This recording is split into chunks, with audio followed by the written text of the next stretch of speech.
Hello, good evening, good afternoon, good morning, wherever you are in the world, and welcome to the Black Belt Academy of Surgical Skills. My name is David O'Regan. I'm a retired cardiac surgeon and a professor in the Medical Education Research and Development Unit in the Faculty of Medicine at the University of Malaya in Kuala Lumpur.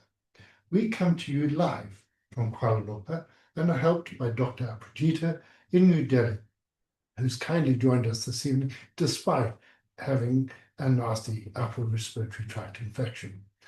I might sound a bit hoarse because likewise I'm getting over one such infection. Since we last met, we have continued to practice our skills in Centrepoint in the Faculty of Medicine, and we have 7 yellow belts who are looking forward to grading orange belt on the 14th of March. Interesting feedback from them was they didn't quite understand the full anatomy of the needle and its use. So this evening, I am going to go back over that. Thanks to iEcho, we're now reaching 24 countries around the globe, even extending as far as Guatemala. I would ask all participants, please could you keep your cameras off during the session, because I'm demonstrating some models live, and the more people that join in, the smaller I become on the screen as a postage stamp. That does not mean to say that you should not ask questions, chat, or if you've got burning questions, it's your session. Do interrupt and ask. And I'm very happy to field questions. This evening, I'm going to go back to what I believe are the very foundations of good surgical skills. And that is how we hold the needle holder, the pickup, how you mount the needle, understanding the anatomy of the needle in a simple rubric of place, point, rotate. And I hope that all comes to life as we go through this session. You see, ancient architects made sophisticated use of perpendiculars and circles to achieve structural stability, symmetry, and symbolic harmony of their buildings. By establishing true right angles using chords, plumb lines, and geometric ratios, they ensured the walls rose vertically and the foundations were square, creating both strength and visual order. Civilizations such as those of the ancient Egyptians used road stretchers to set out perpendicular axes for temples and pyramids, and the ancient Egyptian road stretchers were skilled surveyors who used knotted cords to create precise right angles, long before formal mathematics actually existed. Their practical geometry in ancient Egypt allowed for large temple complexes to be aligned not only squarely, but also astronomically, with orientation towards specific stars and solstices. The Greek builders refined geometric construction based on circular arcs and proportional systems described by Euclid. Ancient builders began with a tightly stretched cord to create a straight line, ensuring accuracy before adding further elements. A perpendicular could then be formed using methods such as the 3-4-5 triangle, a practical application of principles later associated with Pythagoras. You see, this 3-4-5 triangle, commonly linked to Pythagoras, has been used for centuries. And in fact, clay tablets in Mesopotamia showed builders also used and understood right angle ratios, pragmatically demonstrating that construction geometry preceded all mathematics indeed. Circular principles have governed the layout of theatres, domes, and sacred spaces, symbolizing perfection and cosmic order.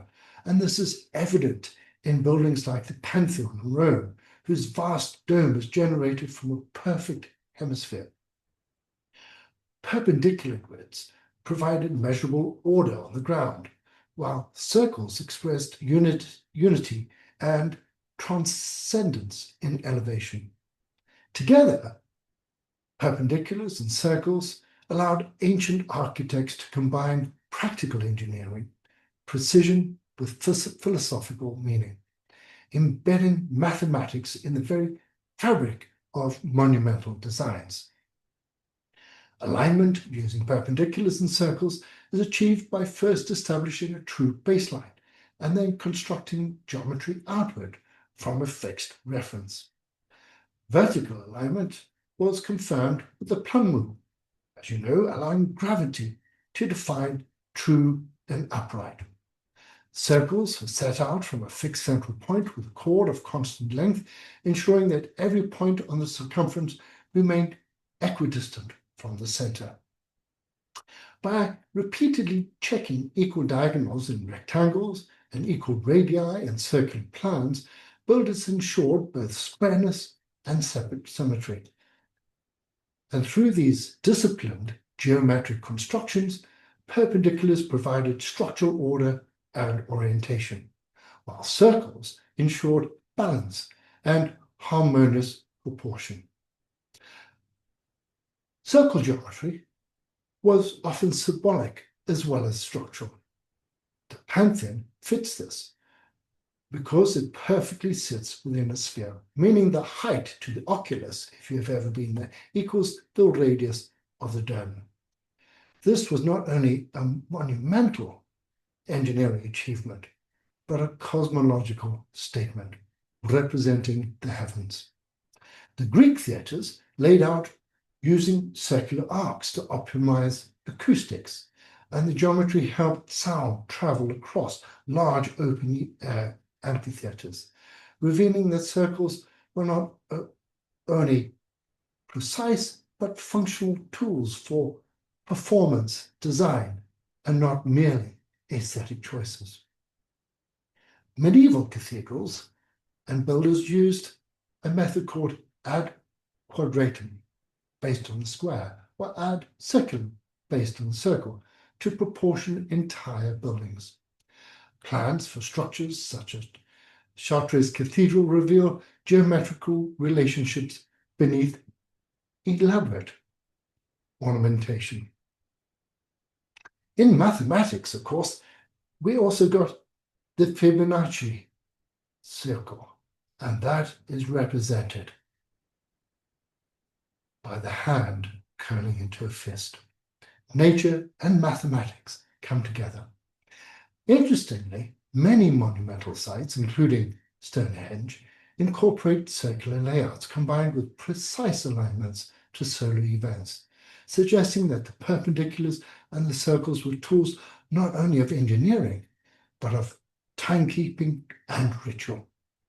Perhaps the most remarkable of all of these precisions was achieved without any modern devices, only chords, stakes, straight lines, and an extraordinary understanding of geometric relationships. And it's this geometry and these principles that I would like to bring to bear in the use of the needle holder, how we stand, and how we angle and pick up the needle. Because the principles of stitching start with how you stand, as we've said previously, the way you pick up the needle, and then the alignment. Let me just test you on one thing. The fourth part of the circle, as Euclid has described, is the perfect angle, because every angle in every orthogonal plane that is opposite to 90 degrees is 90, which is absolutely fantastic, because I know you are hardwired to see 90 degrees. And that 90 degrees, I believe, is hardwired because if you look around you, you're surrounded by 90 degrees. Look at your table, look at the window, look at the door, the floor, the ceiling, the tiles. And I will want to test you right now. I've got two angles. I've got angle A, take a look. And you tell me which of 90 degrees. Is it angle A or is it angle B? A or B? A or B? Would anybody answer in the chat, please? A or B? Try again for you, those of you there. Let's give you A or B. Can anybody spot the difference? Somebody out there. I must be able to see it. Put it in the chat room, please. I see 12 participants. No messages from anybody yet. Surely my most ardent follower, Dr. Rudd, can do it A or B for me. A or B in the chat for anybody? Nobody going to make a stab? God, that's just disappointing with 12 people online. Somebody's got to be able to make a stab. Hello, Prof. Adash here. We've actually responded already in the chat. Sorry? Hello, Prof. Adash here. We've already responded in the chat. A lot of us Have agree you? with B. It's B. Have you? Oh, B. Well, that's interesting, isn't it? Because between that and that is actually 1.5 degrees. So you can pick out 90 degrees, and B it is. Well done. So these principles and the relationship between 90 degrees and the circle, as described by Euclid, apply to how you use the needle. And I'm going to take you over and go through the needle anatomy again, because as my fellow sensei Adesh pointed out, that we lost some of this last time. You see, the geometrical principles of perpendicular circles apply to accurate stitching with a curved needle, because a curved needle describes part of a circle, and therefore it should be driven on through the tissue along its natural arc, rather than being forced on a straight line. So the needle's curvature actually determines the path it must follow. And when the surgeon rotates it smoothly, the needle tip travels in a controlled circular trajectory, minimizing trauma and preserving integrity. So we advise that you hold the needle holder like a screwdriver. But I want to demonstrate something to you. If I was holding a screwdriver with my fingers through the rings, as you've got fingers through a needle holder, there you go, fingers through a needle holder, and I'm moving around. As I rotate and pronate on that, you can see the end is moving it around. Likewise, if I'm holding a screwdriver, look at that, look at the rotation that has got. So in holding a needle holder, and you know this, you want it to rotate around a single point. And that rotation is between the index finger, the middle finger, and the common flexor origin.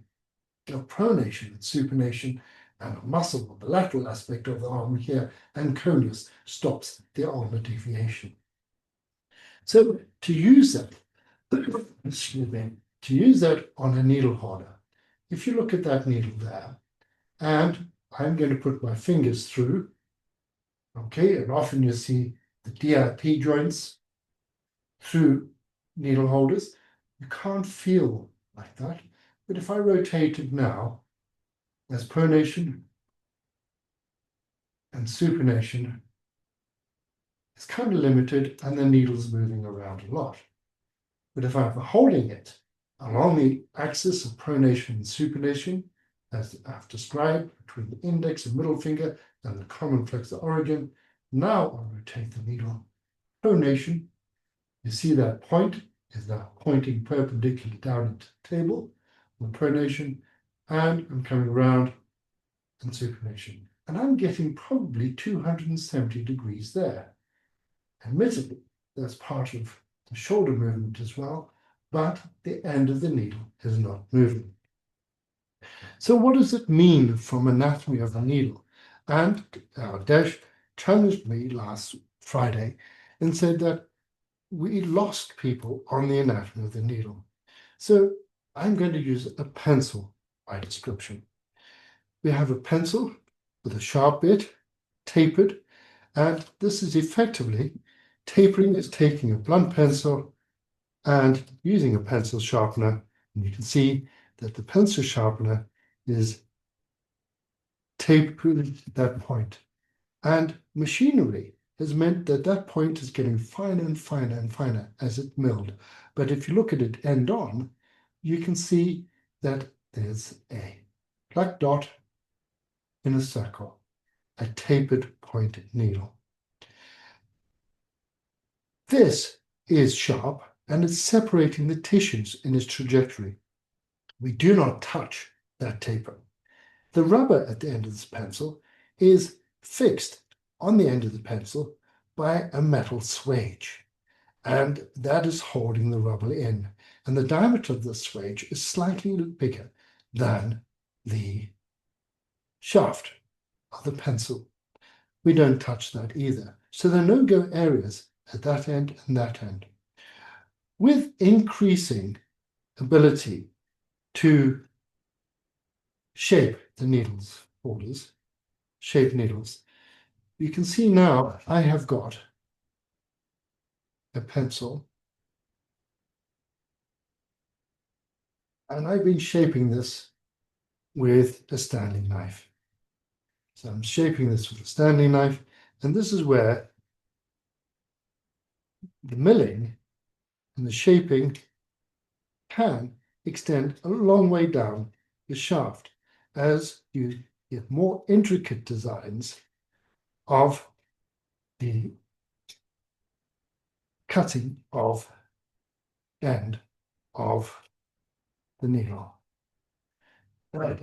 That ratio of 12:1 with the Stanley knife here, I'm hoping I'm demonstrating to you that modern needles, this tapering and milling becomes more and more sophisticated. See that ratio there? To diameter there is 12:1. And we can get very, very clever shapes and cutting needles on the end of your needle. So when we are using needles, just remove some of the shavings, we need to think of the anatomy. And the anatomy of the needle we have got here is the tapered point, and there the swage. And that is the working body of the needle. So when picking up a needle, we have to bear in mind the geometry and its workings. And often a needle is given to you away from the tip, like that. And many descriptions actually say the needle needs to be angled at 90 degrees to the tip of the needle holder. Wrong. And also, it's often passed with a space between the tip of the needle holder and the needle itself. Now, I want you to just listen to this. If I take the needle down to the table,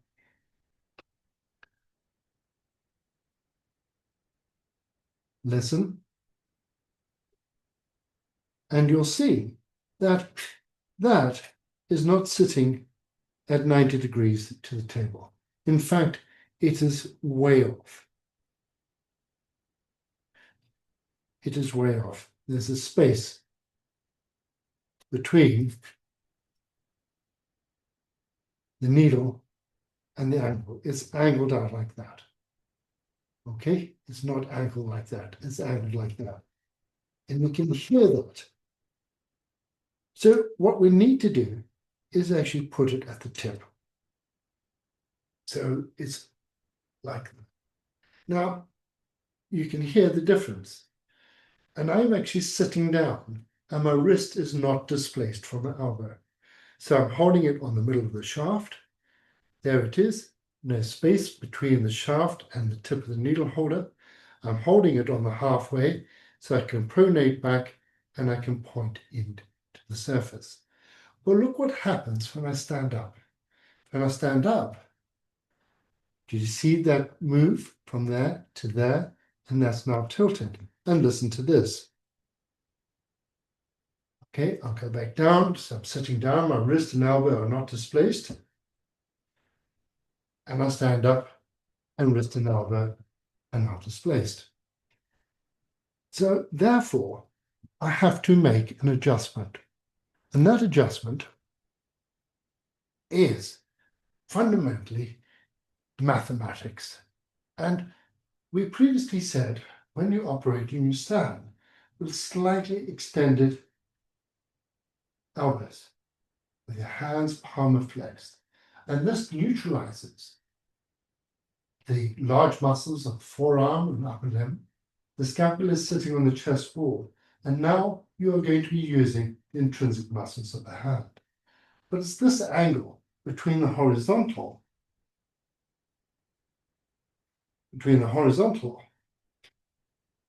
and my forearm, it's that angle there that's important. And that angle there is in fact that angle there. Okay? I've to get it, the horizontal, there you go. Horizontal, there's the angle. And that angle there are mathematically related. And if you draw parallel lines, you will see that angle does equate exactly to that angle. So whenever the wrist is displaced from the elbow, you have to open it up. When there's no displacement on the wrist from the elbow, then you close the ankle. And when the wrist and the elbow are aligned, then the needle will sit 90 degrees on the needle holder. And the common situation for that is when your wrist and elbow are on the vertical plane. And you know this is how you use a screwdriver. And that is an angle that I've used to actually close the aorta on my side between the superior vena cava and the surgeon's side of the aortotomy. And you, what I call, have got the screwdriver stitch. Now, having appreciated that the needle needs to be aligned 90 degrees to the tissue, 90 degrees across the tissue, and 90 degrees into the tissue, is the fundamental principle of the alignment. The difficulty is working out the position you need to stand in to ensure that alignment is perfect. And this also comes down to understanding the limitations of your own pronation, supination. So there you go, pronation, supination. And in most people, it's 180 degrees, okay? Some people it's kind of limited, but in picking up the needle, you need to be aware of that. The next little tip is that this pronation is important to ensure the needle comes 90 degrees into the tissue. Now, a very simple exercise you can practice at home is this. If you're not 90 degrees to the tissue, as you see on this side, I'm gouging the banana and I can feel the force coming back through my needle holder. On this side, I'm pronated and I'm pointing. And there's no force back through the needle holder. So to understand how you're holding the needle holder, I'm applying 1, 2, 3, 4, 5 pulps of my digits to the needle holder. So I can feel it. There's no grip in there whatsoever, no grip at all. And it's this feel that has given me the lightness of touch and feel of the tissues. If I'm gripping it, I'd gouge it this side and pinprick it this side and not appreciate the difference. And I want you to practice this at home. line the needle up at an angle, lighten your touch so you can feel the difference between a pinprick and a gouge. Now, this is important because I stood opposite Samia, who did a fantastic aortic valve replacement. But when it came to the end, we had perfectly aligned sutures. They're equal and opposite. There's no dislocation and there's no slip. And I thought, wow, what beautiful stitching. I could hold a rule up against this. What happened, though, at the end of the operation, it all came undone. And it looked like a stump being separated from another stump.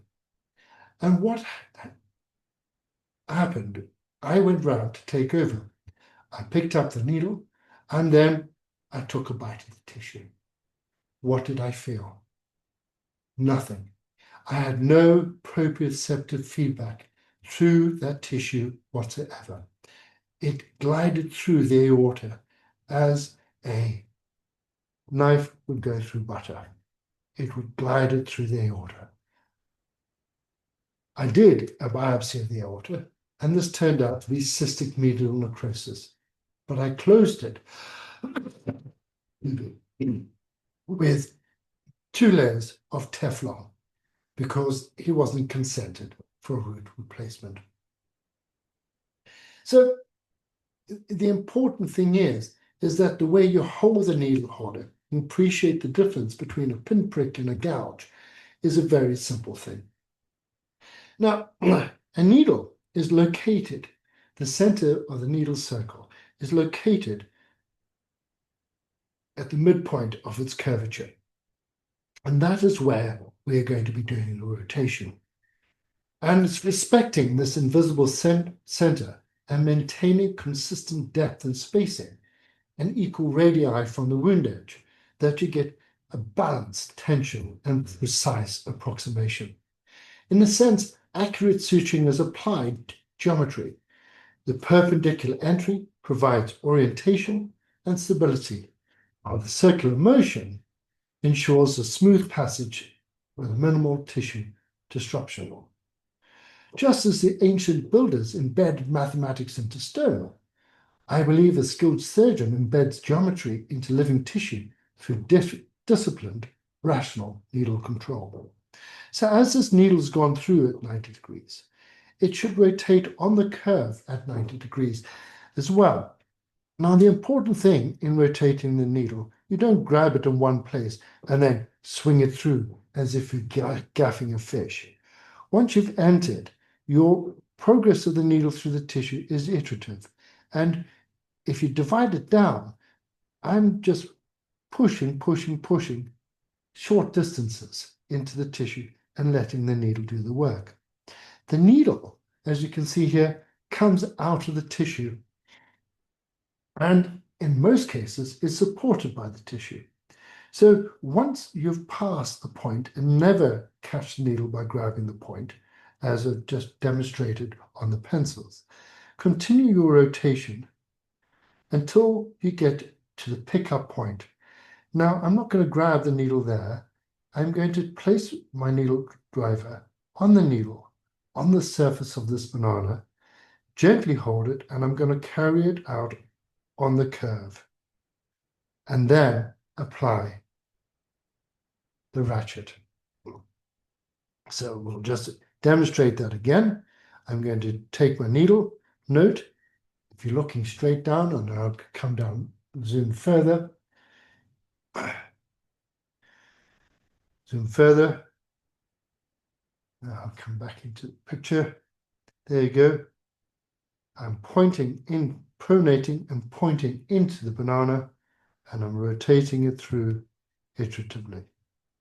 And my rotation through iteratively such that it comes out at 90 degrees. I continue it to that point, pick it up, and continue the rotation. Now, this pickup and rotation and placing is very important. And I'm going to demonstrate a simple exercise, demonstrating this place, point, rotate. So on the right here, I'm going to mount a needle that is poorly mounted, not at the tip, and at 90 degrees. This is what I often see in surgery. And I can see this is going to be a poor stitch even before the surgeon has brought it into the operative field. Because look,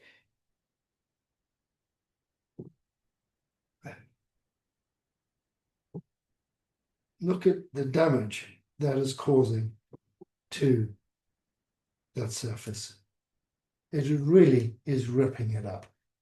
And if I try and pronate it back, I'm gouging the surface as well. I'm not using the needle appropriately or properly. I've got so much Play-Doh on the end of my needle holder, I'm going to just wipe it off. But we use the banana model on black belt, which demonstrates this as well, because this ends up as mush banana. So by contrast, I'm going to now angle the needle properly, pick it up so that it's angled out. There's the angle between my forearm and the horizontal. There's no space between the tip and the shaft.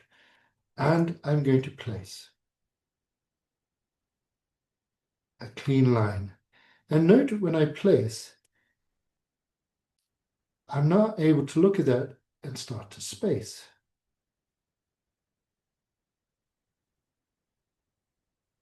And we'll put a rule up against this in a moment and to see how well my placing is. So the placing gives me an opportunity to determine the spacing. And I'll just probably a bit brighter, move down. Can you see those lines? I'll now get my rule, which is on the side. And we'll put a rule against my lines there. 0.5 centimeter, 1 centimeter. How about that? As near as damn it as 5 millimeter spacing all the way down. Compare that to this, where I've got disruption and I've macerated the surface. So a simple exercise then with a bit of Play-Doh is place, rotate back, point, place, point, place, point, place, point, place, point, place, point, place, point. And if we look at that, you can't even see the pointing going on. That is pointing. That is gouging. I'll gouge the side. There you go. That's gouging. So how you mount the needle holder, how you orientate the needle in place, point, rotate. Now, there's something else that we can add to this combination. A bit like throwing a ball. You don't stop the throw halfway through to open your hand for the ball to continue. So when you place your needle down, you are determining the spacing and the vector on which your needle is going to pass. Okay? And that vector we'll describe in next week's episode. But you're aligning. This is giving you the alignment and the vector. So you place.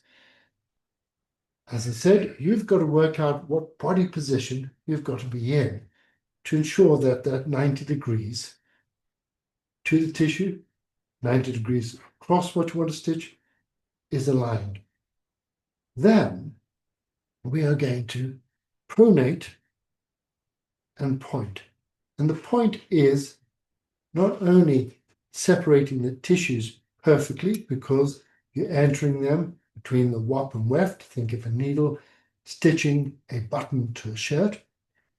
It's simply pin pricking it through, but the pin pricking is actually saying, and you can try it yourself,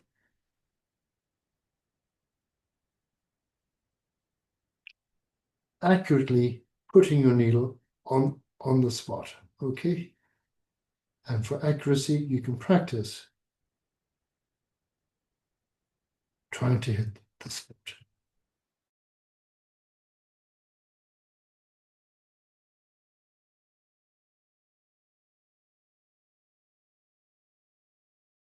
But as we go round to point, watch this. I'm in a neutral position, I'm pronating. You might have heard, as I've gone round, the natural movement is I have unlocked. And now the needle is being held not on the ratchet, but in a position that I can use to maneuver the needle around. And so on the sticky on a banana, it's much easier for me to do than on the plastic mat. So now I'm holding the needle in the jaws, but I'm able to move it around. The rotation is important.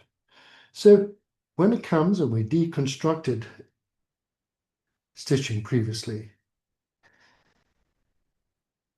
90 degrees to the tissue. All right, 90 degrees to the tissue. The plane is there. 90 degrees across the tissue. I check my vector and positioning. I rotate my needle back. I point the needle into the tissue and I rotate it through. I continue the rotation and I gently, iteratively bring it through until I'm at a point that I can pick it up. I continue the curve and take it out. Place, unlock, point,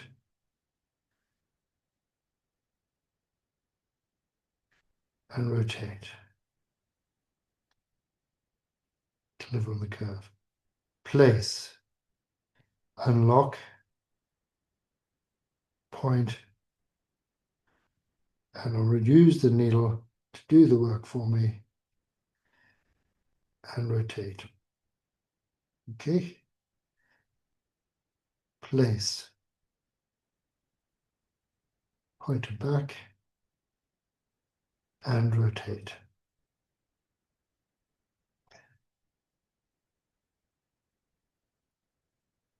Place. So I'm checking my spacing, pronating, and I'm unlocking, pointing, and I'm taking my needle through. Okay.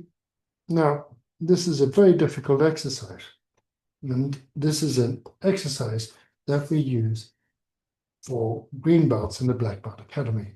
Because what I want to see is as many entries on the same line there. If I draw a line across that, 1, 2, 3, 4. If I draw a line across this, what's often is the case is the bottom is not as aligned as the top, but I only get 2 there. But also what I want to see is the perpendicular, is it across? 1. Missed. Is it across? 2, 3, 4. And you'll see that this spacing, the rotation and the 90 degrees are now coming out and are evident. There are 4 spaces. 1, 9 millimeters, 8 millimeters, 8.5 millimeters, 9 millimeters. Okay, so there you go. 9 millimeters, 8.5, 8.5, 9, 9 millimeters. Not bad, but really, I should have had more than 3 on that line as well. Are the two lines equidistant from the edge? 7 millimeters, 7 millimeters. So in that regard, I am not getting a dislocation because they're all opposite. The two edges are the entries and exits on the line, so I'm not getting any slip. So therefore, as I bring the two edges together, that should sit nicely without any dislocation or any slip. This is part of our scoring system that we've got for this exercise, but I hope you can now understand the relationship between the geometry of this needle, it being round, the rotation is on the line, and should come out opposite. And you see there, because I was holding it further back, I was pushing it through, and in pushing it through, I'm now losing the direction of the needle. So the delivery of the needle into the tissue is more iterative. And I would not pick it up at that point because that's literally picking up the point of the needle as well. These are common errors in surgical stitching. It's not just stitch, stitch, stitch. It is set up, stitch, set up, stitch. And if you got your setup and angles right, when your needle comes out of the tissue on the other side, it's held in position for you to pick it up again. Now I'm picking up each side of the banana now because with skin stitching, you're lifting the edge of the banana, not with a forceps, but with a skin hook. And this time you need to be able to come through the skin and come out the other side without touching the banana flesh at all. Equal and opposite. That's all it is, really. It is simple geometry, no more, no less. So I think there is a lot more to surgery, and the skilled surgeon actually embeds geometry into living tissue. And if you let the needle do the work, you will minimize damage. But this can only happen through disciplined, purposeful practice. The thing is about these bananas, you can see they give you visible as well as tactile feedback. We have put the banana through a CT scan. It has got Hounsfield units between 40 and 80, compared to a suture pad, which has Hounsfield units of 240. Visible haptic feedback, giving you an idea of the geometry and use of a needle. To get 60 out of 60 on the scoring system is extremely difficult. It's a bit like Tiger Woods playing on the Masters golf. He doesn't get par or one below par or eagle on every hole. Far from it. The aim is to be below par. But as soon as you start bogeying the hole, that's when problems arise. So to be exact and precise all the time is extremely difficult. You can't. And that's the symbol. Here, it's a brushed circle. A perfect circle is impossible to get. But it's something that we have to aim for and practice every day to achieve. This is the deconstruction and the fundamentals of circles and perpendiculars as used by the ancient Egyptians and Greeks, applied now to how you use your needle.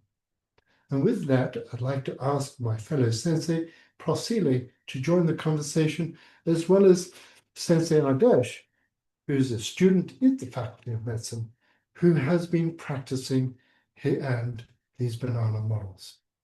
And get there, and Adesh, perhaps you can offer your insights into this practice and the model and share your experience with the audience. Thank you. All right, hello, Prof. So last week, yes, it was me. I did meet Prof on Friday during the Friday practice sessions, and I did say that I couldn't understand a few things. But thank you for Prof for clarifying all of it. I think I felt like your demonstration this time was much more clearer to understand, and about the basic principles of stitching, place, point, rotate. I totally agree with that, and yeah, and I've tried to implement that whenever I practice on bananas. And how do you find the banana itself? Brutal, merciless. Sorry, I have to hold my breath every time I take a stitch so that I can get it right. you have to hold your It's breath. yes, yes. Ah, you see, therein is a problem. What is interesting when you look at golfers or people who play, the harder you try, the more difficult it becomes, especially if you start holding your breath. And this breath holding is one thing I've noticed with training surgeons at the table doing their first operation. They actually think by holding the breath that they are relaxing. No, they're not. You're tensing up. And as I showed you the katana last week, my sensei knows when I'm putting too much upper limb muscle into the katana, because when I've done a downward stroke, it bounces at the end like that. And you've got to let the sword do the work. It's 1 kilogram a sword and it just cut. If you do it properly, you don't have to put any effort in at all. And you'll find that musicians, pianists, golfers, and most sports people, coaches stress that less effort is more. As soon as you start thinking about it, you tense up and it doesn't work. And I've noticed with training surgeons that they stop breathing. Part of that also is not only to stop breathing, do you know they're progressing when they can start answering questions or holding a conversation? Then it becomes automatic. But I agree in the beginning, it does feel difficult and it's counterintuitive, but I can assure you it's not. So the best thing is deep breath in, deep breath out, deep breath in, deep breath out, and the rhythm of your breathing will control the rhythm of your needle. And it's the same in all sports, and it's the same with the katana.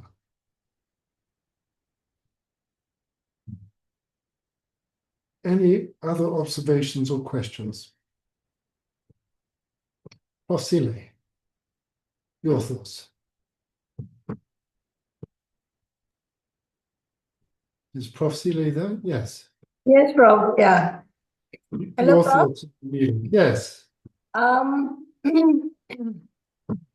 sorry, a bit lost my voice. Um, anyway, thank you very much. Every sessions that we learn from you is like very compassionate, in suturing that.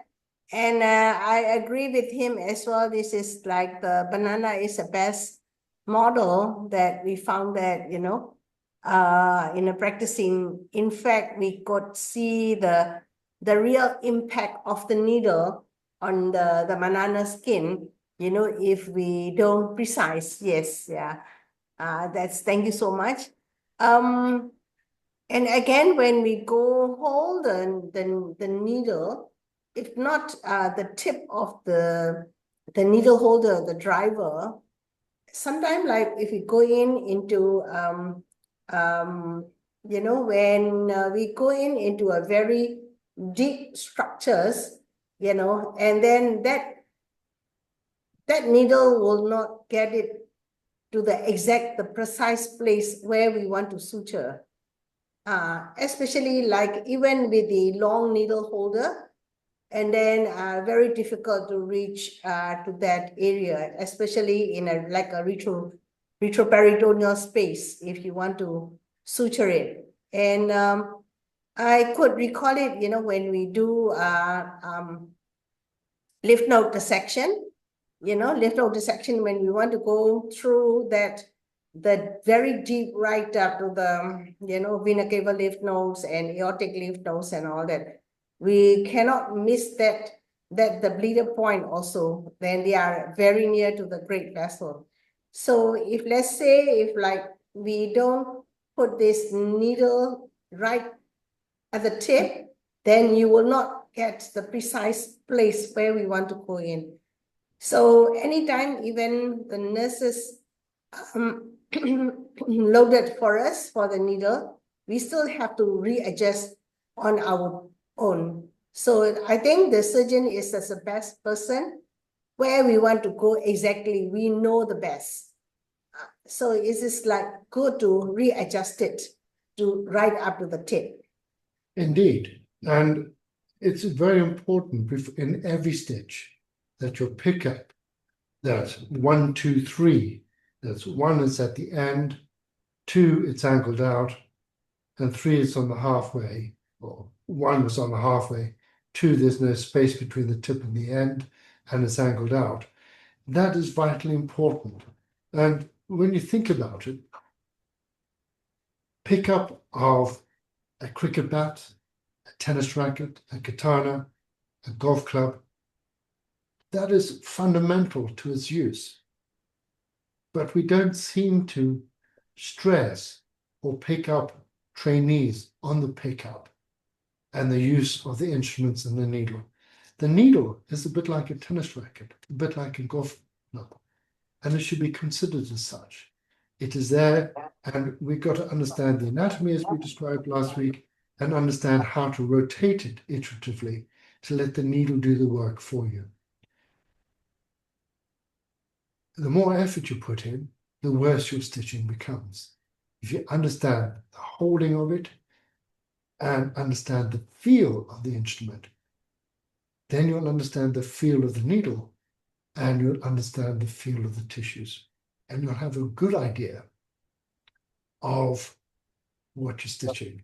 Now, when Samia did this beautiful stitching of 4 millimeters, deep 4 millimeters apart with a 4 purling, and it looked absolutely beautiful until I took the stitch through the aorta and I couldn't feel anything.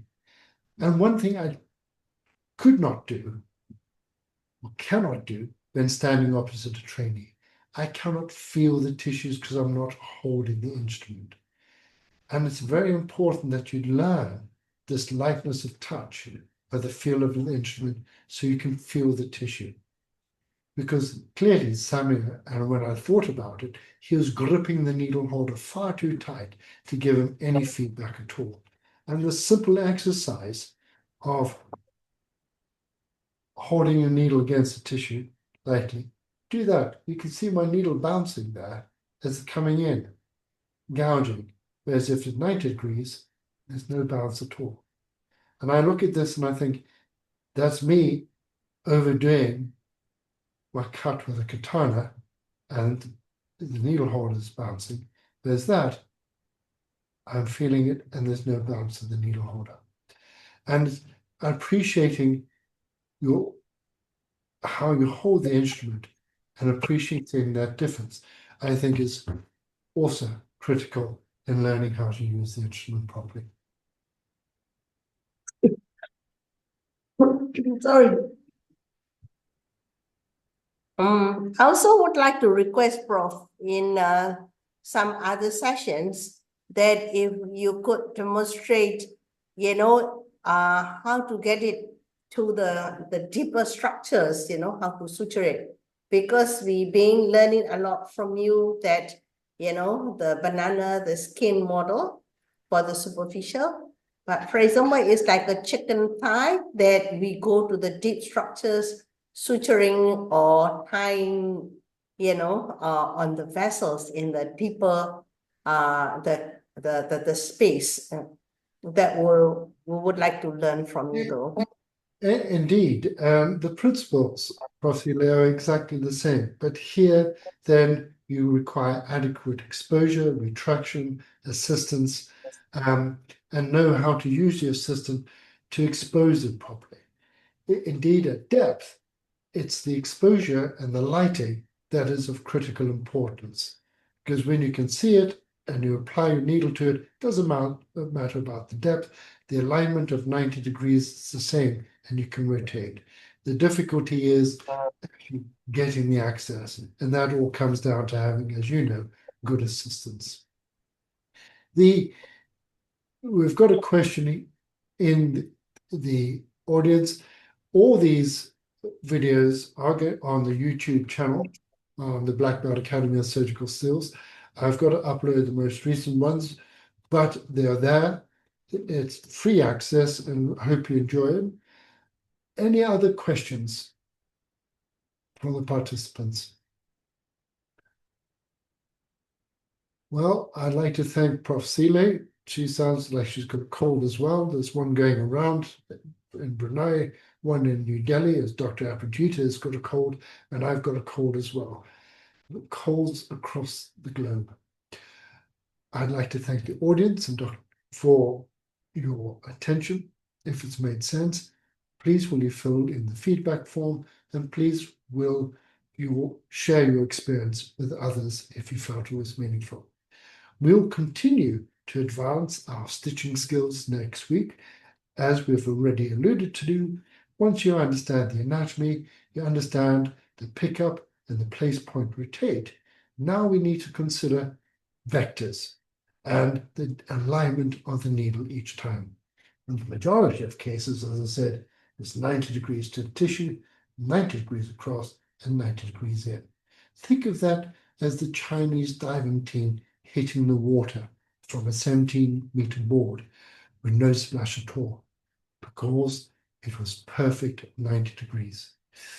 Geometry, circles, and perpendiculars. They're all around us in our everyday life. Thank you very much indeed for joining us this evening. Thank you, Dr. Prajita. Thank you, Dr. Rudd, for your loyal attendance.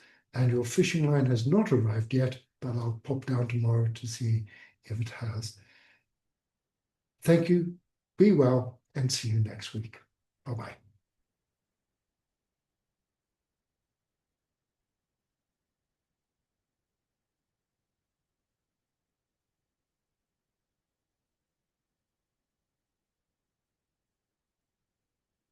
Thank you, Dr. Prajita. Thank you, Prof. Thank you so much. Sorry for the delay. Sorry.